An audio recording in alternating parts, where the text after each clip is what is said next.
Good morning, everybody, and welcome to today's panel discussion. My name is Grant King, and I'm Chair of the Climate Change Authority. And on behalf of myself and Brad Archer, our CEO, I'd like to both thank our panellists and welcome all of the participants to this panel session. The conference theme, the theme for this session is establishing a regional carbon bubble in the Indo Pacific region. It's very topical for two reasons. On one side of the equation, Article 6 and negotiations around Article 6 and the various rules in Article 6 are quite central to the negotiations happening in Glasgow at the moment, and many of us would argue central to coming up with an effective response to climate change and driving a reduction in carbon emissions. On the other hand, it's also quite contentious, with some groups quite concerned about the use of carbon credits to offset emissions and concerned that this would allow people to avoid what might otherwise be an obligation to actually reduce their emissions. So I think the discussion today and the means by which these credits can be brought to bear, manufactured and traded, is a very, very important conversation. We have six exceptionally well qualified panellists to speak today, Glasgow time, from a number of geographies. And I'm going to do a very brief introduction of those panellists all up front. And then I'm going to call on each of those panellists who will speak for around 5 or 6 or 7 minutes to introduce their views on the topics. Once we've heard from each of those speakers, we will go to a discussion where we will, through questions and discussion, try and draw out more on this topic. And I would encourage anybody who's listening to this conference and wants a question to be asked to use the Q&A function to log that question into the system. Now, we may not ask each individual question that comes in, but we'll do our best to make sure that the topics, if not the question itself, are brought into the conversation in some way, shape or form. So with those introductory comments, I'd like to just very quickly introduce our panel members in the order in which they're going to speak.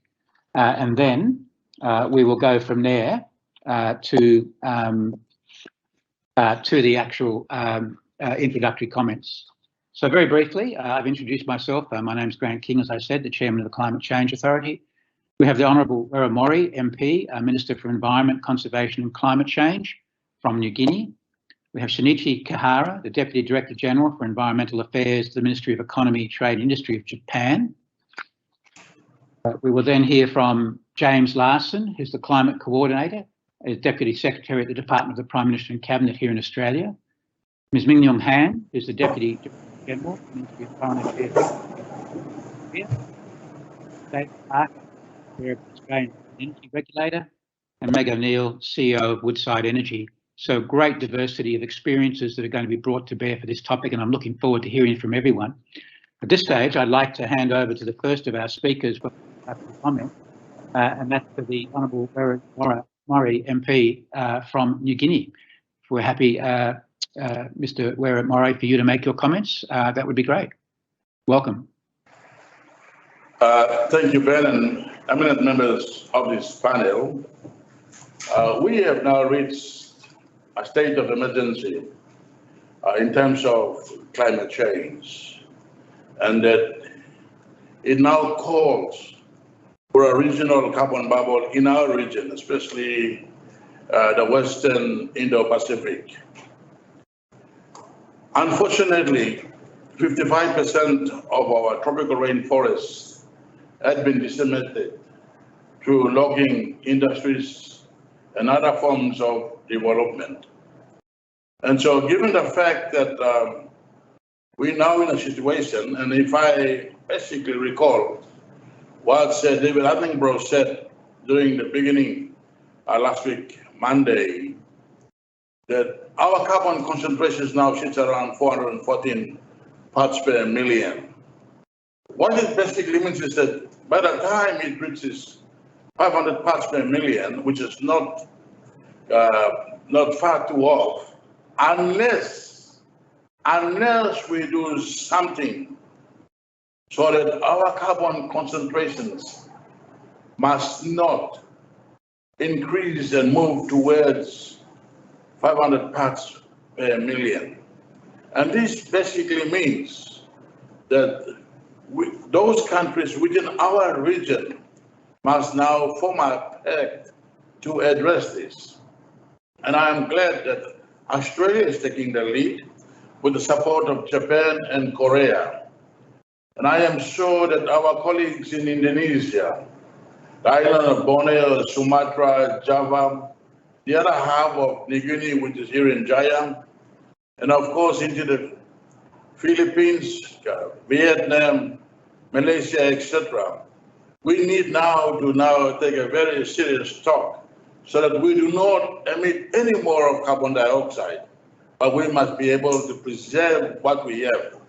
Of course, it is going to have development challenges because it will be the appetite for some of us in the developing world, like Papua New Guinea, who would like to exploit our timber resources because it is a $1 billion industry.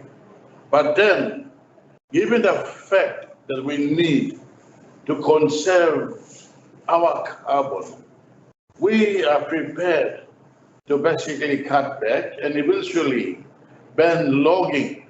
But what is there? What is there for Papua New Guinea? And please we must not forget this. We now have our oceans. We have an ocean area of over 3 million square kilometers, pardon me. But these have overheated. We have excessive concentrations of carbon. Our oceans are becoming acidic simply because it is lowering their pH.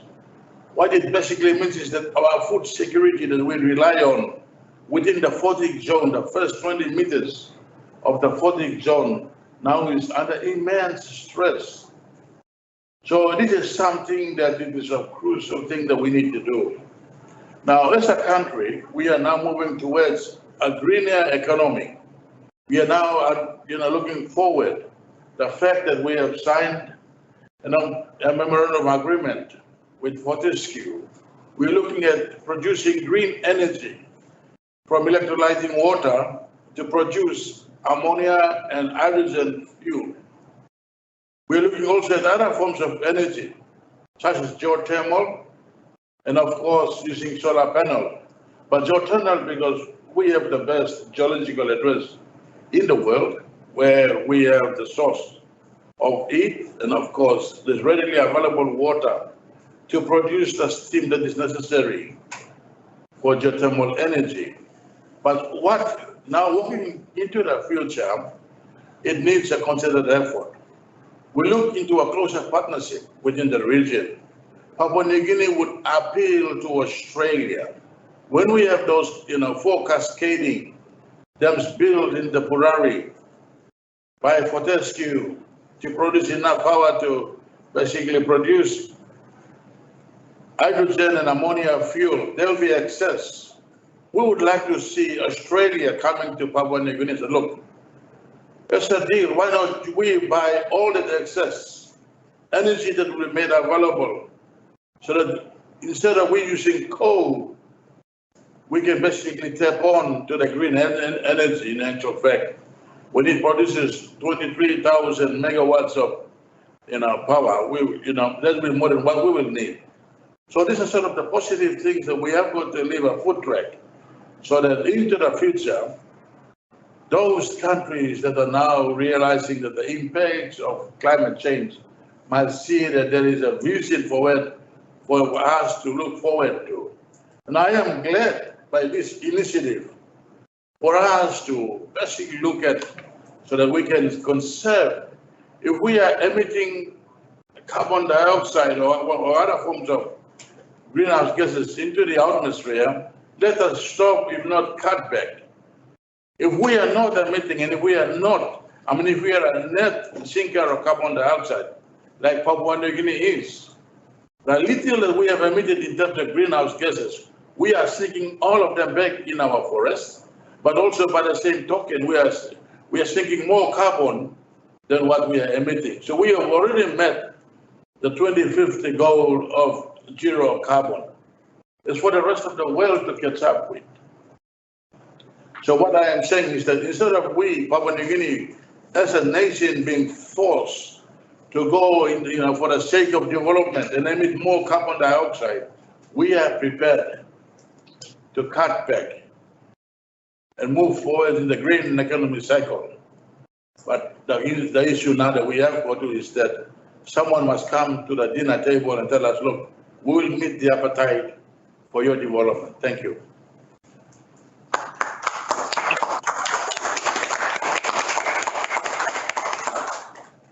Thank you, Mr. Mori, for your opening comments.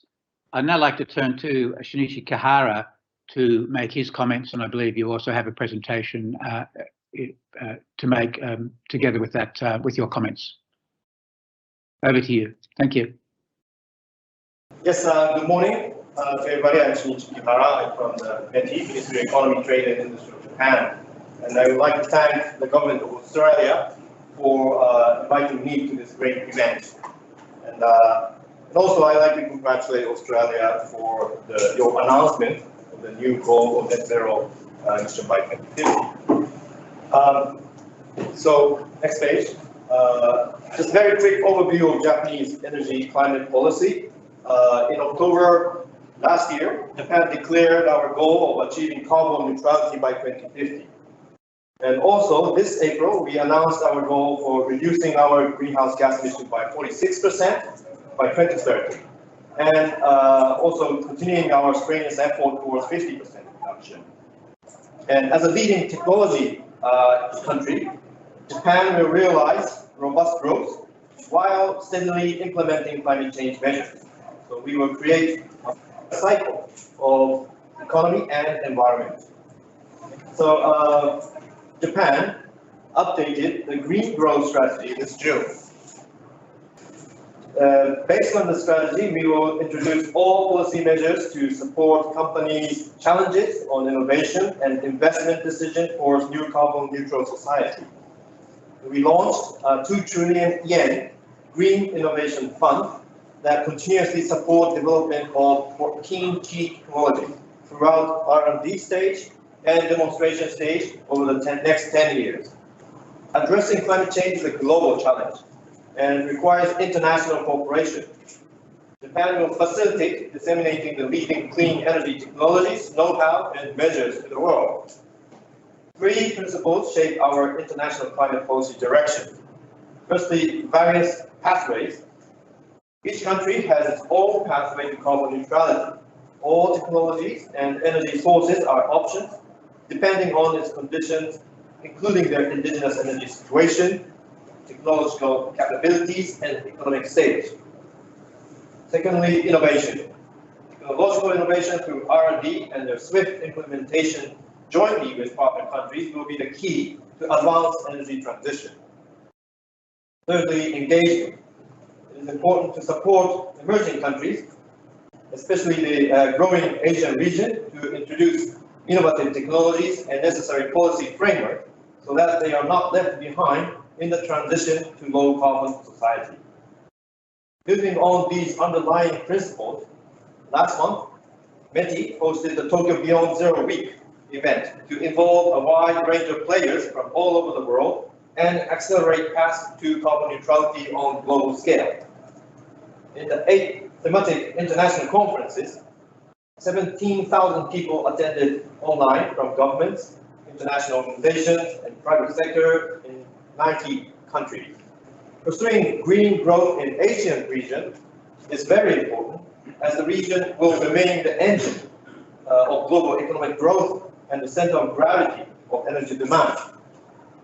METI announced the comprehensive support package Asia Energy Transition Initiative, AETI, during the Asian Green Growth Partnership Ministerial meeting in October. Many ministers from ASEAN, Australia, Middle East, the US, and others participated, and there was strong support on the AETI. And this AETI includes 5 concrete actions. 1, supporting developing energy transition roadmap. 2, developing Asian transition finance concept. 3, $10 billion finance support for clean energy projects. 4, supporting technology development and demonstration projects. And 5th, dissemination of decarbonization technology through human resource development knowledge sharing. The Asian region has large CO2 storage potential, around 10 billion tons in each country. However, it is untapped. One AETI activity is the Asia CCUS Network Initiative, which which Japan led and launched in June this year together with AREA. We will share knowledge and experiences, develop projects, and create common rules, and realize storage networks throughout the region. The potential CCS project in Hunbi gas field in Indonesia is a symbolic one, expecting sequestration of 300,000 tons CO2 per year. We are studying possibly creating CO2 credits under the joint crediting mechanism scheme. If successful, the project may become a model of effective combination of CCS and credit scheme. Yes, this is a JCM mechanism. I will skip for the time's sake. Next slide. And Japan and Australia committed to work together to lead energy transition in the Indo Pacific region. In June, both prime ministers announced the Japan-Australia partnership on decarbonization through technology. Two pillars of the partnership are cooperation for Asian energy transition and technology-driven approach. For example, as a demonstration project, we will conduct the world's first international shipment of liquefied hydrogen at -252 degrees in a very special, only one in the world special tanker in the end of as early as possible, possibly early next year. The closing, climate change and sustainability is a difficult challenge for human beings, and it is essential to bring together the wisdom of the world, to discover solutions, and to open up new future.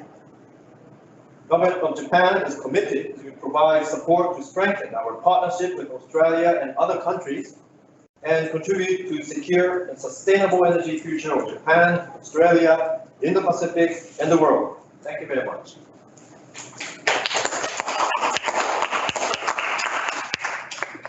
Thank you very much, Mr. Kahara, for your comments. I'd now like to move on to James Larson, our climate coordinator here in Australia, for your opening comments. Over to you.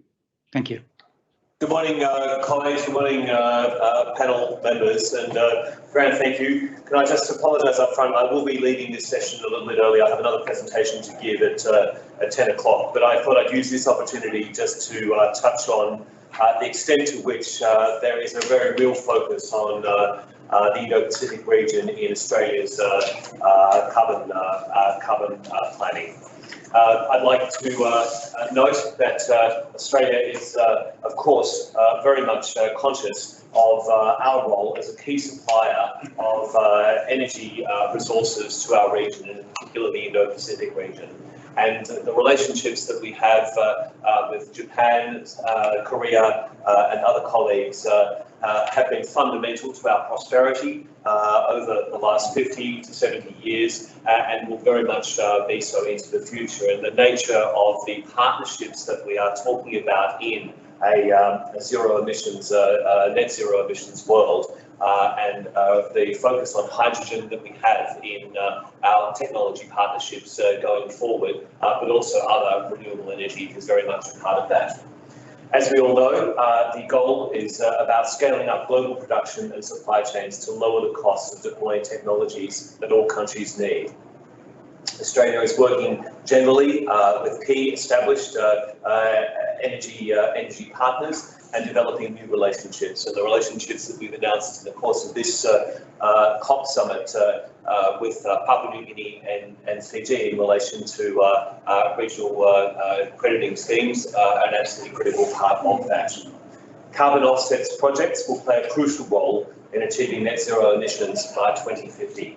For some key sectors of our economy, technical and practical challenges will make it very difficult to reduce emissions to zero or absolute zero, and that's why net zero is the critical objective.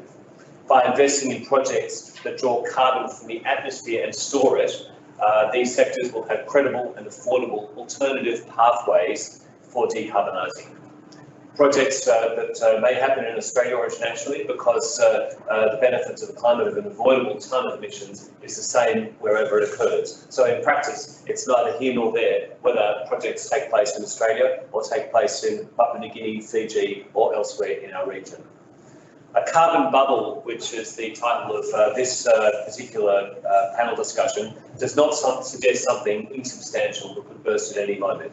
In contrast, the Australian government is working with our partners in the region to focus on high integrity elements of our carbon offsets approach. Integrity in this context means achieving emissions reductions that are real, permanent, conservatively measured, and deliver tangible, reliable benefits to communities.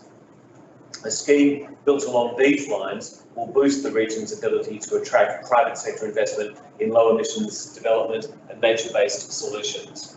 It will help participants meet and report against their NDCs. It is being designed with robust social and environmental safeguards and to deliver non-carbon benefits like adaptation. And it must also ensure that communities on the ground have a say in project design and the livelihoods benefits that are being offered. The proposed scheme builds on Australia's long-standing work with regional partners on emissions measurement, reporting and verification, blue carbon and forests, national inventory systems and emissions accounting. We have consistently heard that Indo Pacific countries want to strengthen their capacity in carbon accounting and to participate in global carbon markets. Australia was therefore proud to announce, as I mentioned before, the arrangements that we have reached with Papua New Guinea and Fiji, announced at this COP, and of course that is the beginning of further engagement by Australia across the region. For participation in carbon markets to grow and markets themselves to deliver on their potential, their credibility must be ensured. Australia and our partners will work together to build capacity across the Indo-Pacific through our climate programs, but also through ongoing engagement and support for regional bodies and platforms, including the Pacific Islands Forum, ASEAN and the Quad. Throughout 2021, we've been given the opportunity to amplify Indo-Pacific voices in wider global forum here at the COP, but also at the G20 and elsewhere. And in this regard, we very much look forward to Indonesia's G20 presidency scheduled for next year. I'll leave you with one of the essential principles of Australia's long-term plan, which is to be accountable for progress.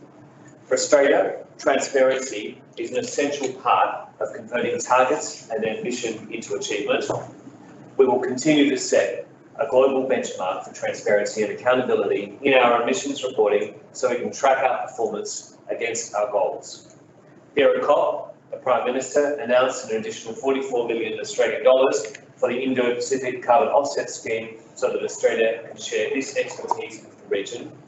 We hope that this additional funding will enable sharing of our technical expertise in inventory development and carbon accounting with our partners, will support a greater role for Indo-Pacific experts in global standard setting, and will help export the institutional expertise of the Clean Energy Regulator, Clean Energy Finance Corporation and the Australian Renewable Energy Agency. The program underlines our commitment to the essential goals of the Paris Agreement. The world is already moving on carbon markets. It's looking to Australia to reach decisions here, looking to international partners to reach decisions here in Glasgow that assure the integrity and transparency of these markets and supports the scaling up of their use to enhance ambition. Thank you very much indeed.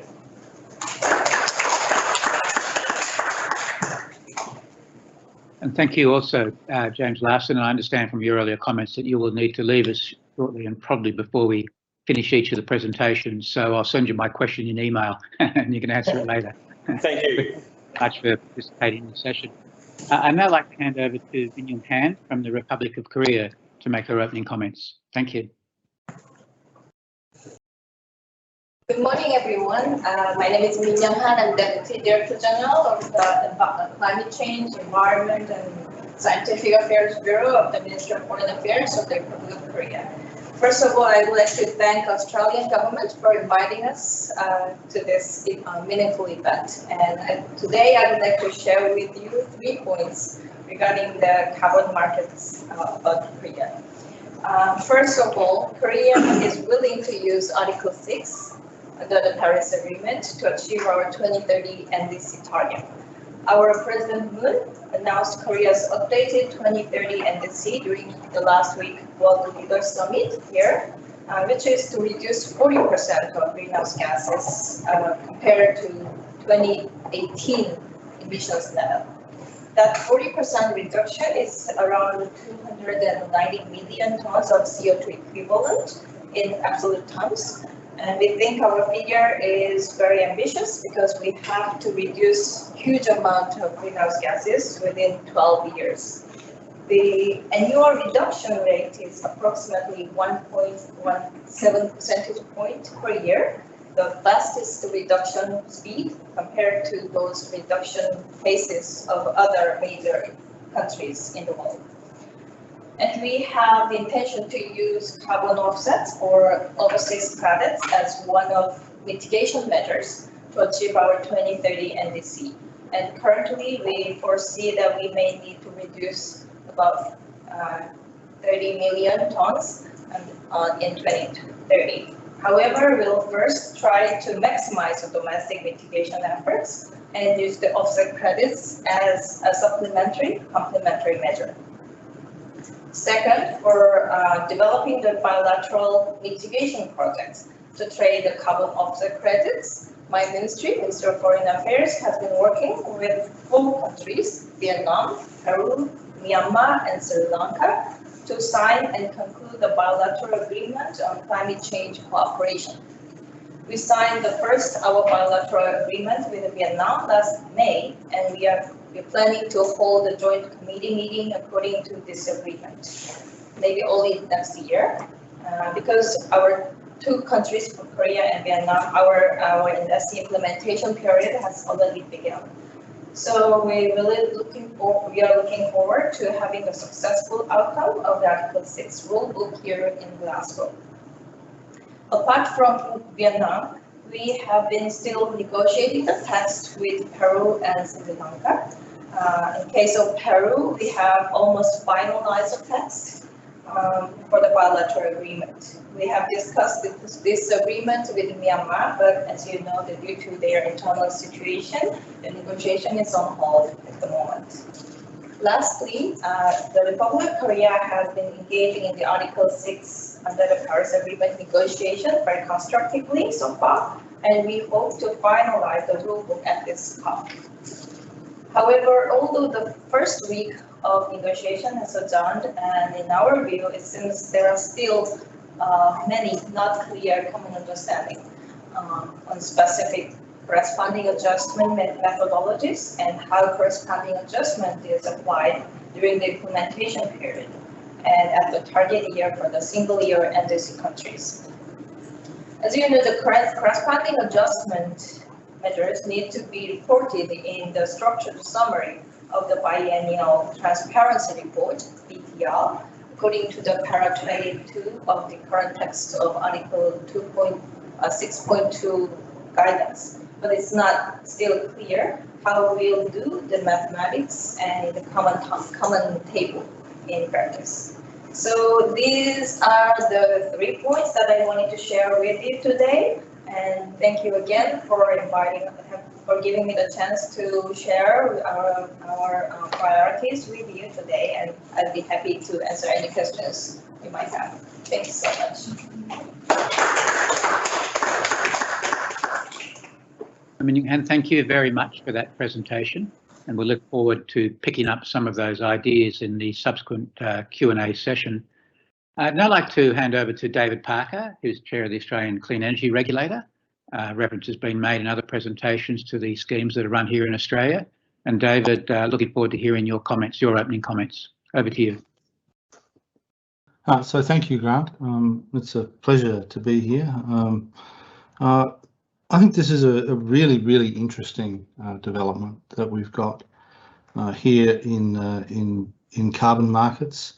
So our role in this is we are the agency in Australia that administers the laws about Australian carbon offsetting schemes and about the carbon markets that are connected with that.